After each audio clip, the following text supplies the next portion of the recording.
Alors, Un monde presque parfait, c'est un spectacle amusant qui parle de science, mais qui utilise la science pour parler de nous. Notre cerveau se trompe. Notre cerveau nous trompe. Mais c'est parce qu'il veut nous protéger. Il veut nous faire croire qu'on est très fort alors qu'on est fragile et qu'on a peur. C'est comme si notre cerveau, il avait une fascination pour ce qui va pas bien.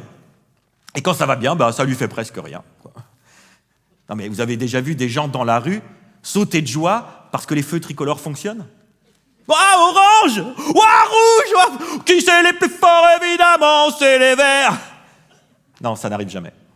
C'est un spectacle qui parle de toutes ces choses-là et qui parle de nos biais cognitifs notamment. Et tout ça, c'est des sujets qui me touchent beaucoup. J'aime bien l'imperfection de l'être humain là-dessus. Et comme j'aime bien rigoler et que j'aime bien chanter, et donc j'ai mis un peu tout ça dans le même spectacle. Oh toi mon cerveau, je te faisais confiance et je me disais que j'ai de la chance que tu sois juste là, au creux de moi, avec ta petite voix. Ah non, parce que notre cerveau, dès qu'on parle d'un truc, il peut pas s'empêcher d'en faire une image mentale.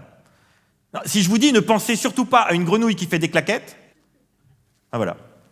S'il y a un embouteillage, c'est bien que nous et tous les autres conducteurs, on est là. On fait complètement partie de ce problème. Non mais c'est fou, hein, comme l'être humain est réfractaire au changement. Ah, c'est dingue. Et plus on vieillit, plus c'est flagrant. Est-ce que vous avez déjà essayé de souffler sur les dés avant de les lancer? Pourquoi faire? Biais cognitif. Biais cognitif, approximatif, réflexe primitif, ce refrain festif devient, j'en ai peur, une pub pour les coiffeurs. C'est à cause des jeux de mots en tif, vous savez, les coiffeurs, ils font tout le temps des jeux de pourris. Ouais, enfin bref. Et l'ascenseur met un peu trop de temps à descendre.